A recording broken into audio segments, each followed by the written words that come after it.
Hi, thank you so much for joining us again in the Louis File. We're still in our Galatians study, and it's still Louis and Tracy. Yep, still here. Still here. All right, so we're starting Galatians 6 today. The last time we were together, we talked about the flesh and the spirit, and ended in 5 with the fruit of the spirit. And if we're living in the spirit, we should be walking in the spirit, and we shouldn't be boastful and challenging one another and envying one another. And then in 6, he kind of says, he doesn't say but rather, but that's kind of what he's saying. He says, don't get all competitive and challenging each other. Rather, we should be caring for each other. So Tracy's going to read the first Galatians 6, 1 through 5, and we're going to see what it says. Brethren, even if anyone is caught in any trespass, you who are spiritual, restore such a one in a spirit of gentleness, each one looking to yourself, so that you too will not be tempted. Bear one another's burdens, and thereby fulfill the law of Christ. For if anyone thinks he is something when he is nothing, he deceives himself. But each one must examine his own work, and then he will have reason for boasting in regard to himself alone, and not in regard to another. For each one will bear his own load. Well, there you go. So he ties this together because he says in Galatians 5:26, let us not become boastful. And then in verse 4, he says you should look at your own stuff, and then you have a reason to boast in regard to yourself, and not. So it's like he gives us this statement, and then he kind of opens it up. Yeah, I was wondering about that. So just like a lot of Paul's letters, the latter half of the letter is what we would call the practical application. So now he's saying this is what we are to do. This is how our life in Christ appears or looks, and it's caring for other people. So in Galatians 6:1, he says, if anyone is caught in a trespass. So that tells me that this is a Christian who didn't get up that morning thinking, I'm going to go trespass. Right. He got caught. He got caught in something. Yeah. Tripped up, tricked, deceived, lured, tempted, and failed at the test. Hornwiggled. Hornswoggled. There you go. Anyone's caught in any trespass. So then he says, you who are spiritual. So he clarifies, he's saying, you who are actually walking by the Spirit, you're the one that goes to restore that person. If someone's playing around with alcohol or drugs, that's a Christian. Someone that's still in alcohol and drug lifestyle shouldn't be trying to help them. Right. Right. Because you're going to get caught up in the same junk. You can't really help that person. Yeah. Come out on the other side. Yeah, you need to be sober if you're going to be dealing with a drunkard, or if someone is playing around, messing around in adultery or some kind of way or something. The person that has a strong marriage needs to be the one that's kind of dealing with that. But he says to watch yourself. Watch yourself. Watch yourself. But you go in the spirit of gentleness. So I come out of a drug and alcohol past. So when I talk to somebody that's caught up in that, I kind of feel for them, and I understand that they're trapped and that they're enslaved. And you've been delivered, so you want to share with them how they too can be delivered. But you do it gentle. Yes. That's what he's saying with gentleness. So you do it carefully. You don't come in guns blazing. You shouldn't have done that. I can't believe. Yeah, you should know better. Yeah, doing all that. It doesn't mean that correction can't come. It just means that you do it carefully. You do it out of love. And then so it says so that you won't be tempted. If I'm clear of it, if the craving of alcohol is really out of my life, then I'm safe to go and help pull someone else out. That's good. In verse 2, it says, bear one another's burdens and thereby fulfill the law of Christ. All right, so let me just jump back here for a second in the Gospel of John. I think I'm right here. In John 13,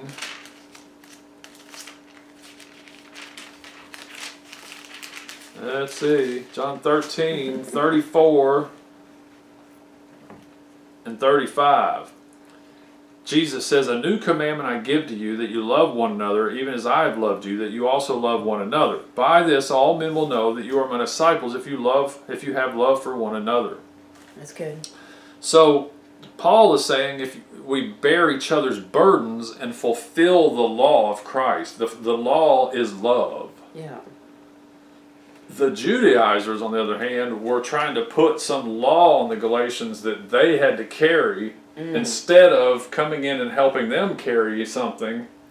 Yeah. And they don't really, it's not about love, because I'm just putting a bunch of stuff on you. Right. You know, in Jesus, there was another place, Matthew 23:4.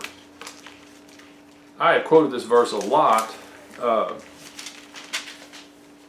over the years. Jesus says, talking about the religious leaders of his day, they tie up heavy burdens and lay them on men's shoulders, but they themselves are unwilling to move them with so much as a finger. That's exactly the verse that came to me when you're reading that. So Jesus got on to the religious leaders for putting burdens on people, putting heavy loads, legalism Yep. on the person, and Now not you should. you got to do this, and you got to do that, and you got to, And Paul he's saying, look, we bear one another's burdens. All right. So then later on in verse 5, skipping a second here, Galatians 6:5 says, "For each one will bear his own load." So we have sharing the burdens of others to fulfill the law of Christ, but then he comes back and he says each of us has to bear our own load. Okay. So there is a heavy burden that comes along and sometimes in people's lives that they just are not fit to carry. They can't carry it. They don't have what it takes to carry it. A loss. Yeah. Something is, or maybe it is to get back into addiction after they come out. They got caught out It in could be forgiveness too, I think. Well, Having trouble forgiving someone. how would you help bear that? Well, you would encourage them to forgive. I mean, because that can be a burden. Well, yeah. I mean, there's lots of things that can be a burden. Okay. But all right. So what I'm trying to say is that he's saying help carry the burden, but you got your own load. So you got two different things going on here. Every person has something to carry, but there's times in our lives where we get too much, and it's a burden. Okay. So we all have a load, which is described, when you look into this word a little bit, it's described like a backpack. So every Christian, every person has this backpack. So I got a backpack, Tracy's got a backpack. We're both backpacking through life. That's normal. We each have those loads to carry. But then something comes along and is a burden on Tracy or on me or whatever, some burden, and it's just crushing us. That's when the other believer, the spiritual one, the one that cares and the one that loves your neighbor, comes along and gets under it with them. Thank you. So now I got a backpack, you got a backpack, but now we're sharing a burden. She still carries her backpack. Yeah. I still carry my backpack. I can't expect you to carry my backpack. Yeah. I have my particular load, you have your particular load, and then there's a heavy, excessive burden that comes along. All right. So what comes to See, me that's is two different things. So is that could that be related to work out your salvation with fear and trembling? I mean, sometimes there's a wrestling that goes along with that. And you can share with me what your view is, or what the answer is, or what you feel like it could be. Well, I think the work out your own salvation thing, I mean, the rest of that verse is, it says, "For it is God who is at work in you." Okay. So we have, as an individual, I have to work out what salvation is. What is it? Is the I was way just thinking that was your own backpack, the own thing that you have to work out. Yeah, I mean, we all do have to work that out. I think this is kind of related to being tempted and being caught in a trespass, and Gotcha. I kind of look at it more like that, as opposed to the Judaizers who came along and were trying to put a load on the Galatians, not helping them at all. Trying to make them Jewish. and putting a load on them they couldn't carry. Gotcha. Paul's saying we don't put loads on other people. We help them carry the ones they have. Okay. So it's a total reversal. I don't dump my stuff on other people. That's just not what I do. Verse 3, he says, "For if anyone thinks he's something when he's nothing, he deceives himself." Okay. That's not any particular one person. That's all of us. Right. All of us are nothing, ultimately. Yeah. Christ in us is the all in our nothing. Thank you, Lord. You know, one time I heard it put like this: we are a no thing.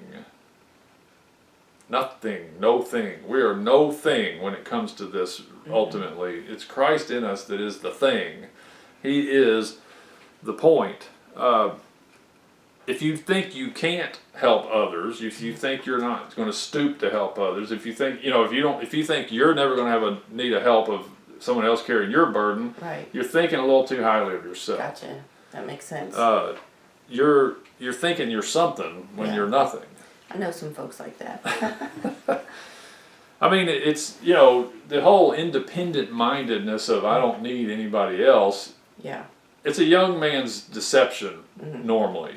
As you get older, you realize how you're not that capable. You start to lose physical strength and mental capacities, and your energy level changes, and all that. And pretty soon you start realizing, I need others. I need some kind of support here.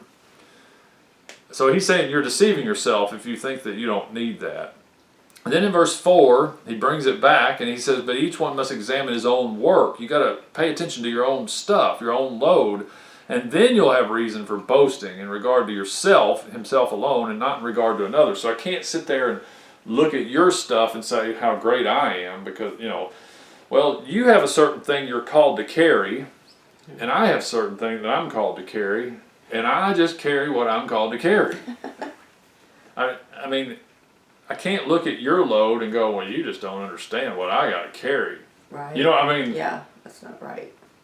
Right. I mean, comparing loads or whatever. It's like, I think that God, He knows exactly what we're capable of and what He's called us to carry. So I can't look at other people and think, well, you just don't understand. I got too much to carry. You just can't, and we're just all into that. He says, that's what he already said back in 5, don't bite and devour each other. Right. Verse 15, Galatians 5:15, if you bite and devour one another, take care you're not consumed by one another. So comparison, competitiveness, pride, all that stuff comes into play.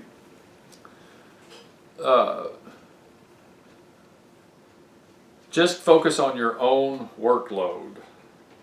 Yeah. The way I've heard it put is that God put me in charge of the row of corn, and somebody else might be in charge of the tomatoes. Yeah. Somebody else has got the cucumbers and the kumquats and whatever else there is. Right.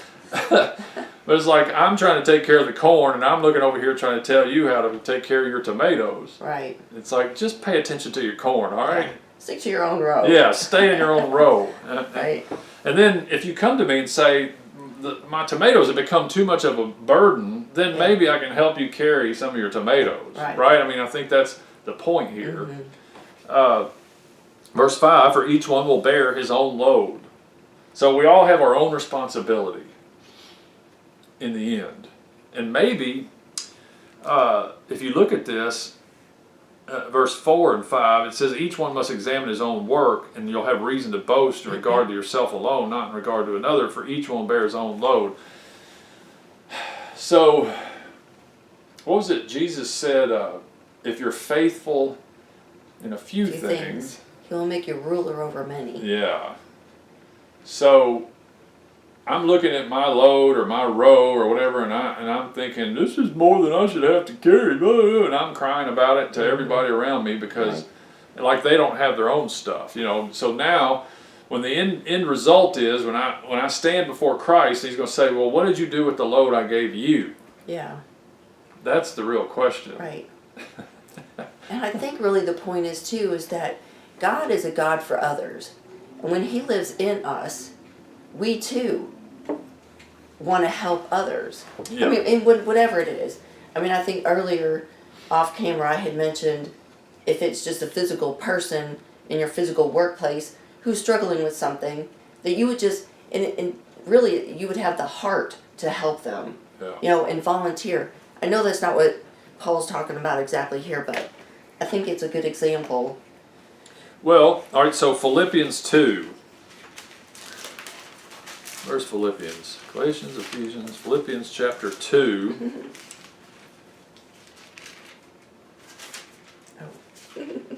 Verses 3 and 4. 2, 3, and 4. Yeah. Do nothing from selfish or empty conceit, but with humility of mind, regard one another as more important than yourselves.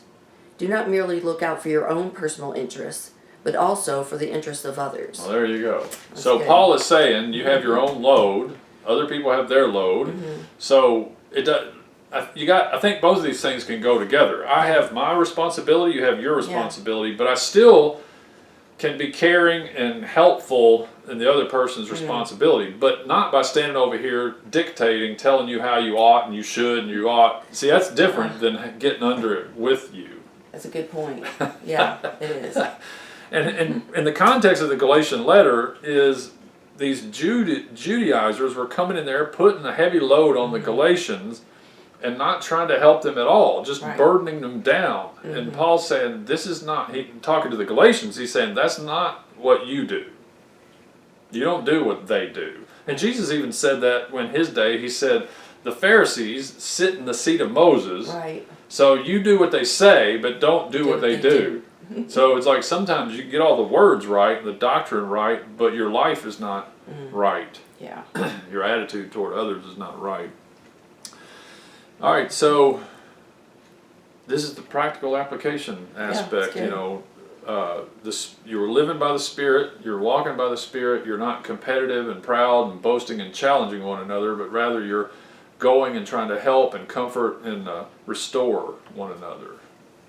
The thing that came to me too about this verse 3, if anyone thinks he is something when he is nothing, he deceives himself. And the word humble means not thinking less of yourself, but thinking of yourself less. Yeah. It's interesting too, he says deceives himself. Yeah. It's like you're just lying to yourself. Right. That's not even the devil doing it. Yeah. You're just self-deceived. You're believing whatever. So if you're not thinking of yourself at all, then that kind of takes care of the problem. Well, that's what Philippians 2 was, right? Let this right. mind be in you, which is in Christ. You Right. think not on your own stuff, but on the others. That's good.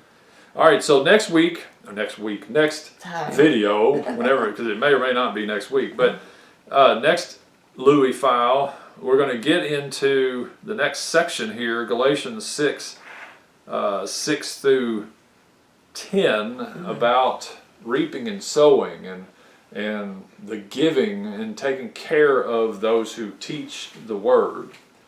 That's good. So, Well, I can't wait. yeah, we're going to get into a money conversation somewhat, a giving, reaping and sowing, I guess, is the proper terminology. So don't miss that. It may or may not be what you think.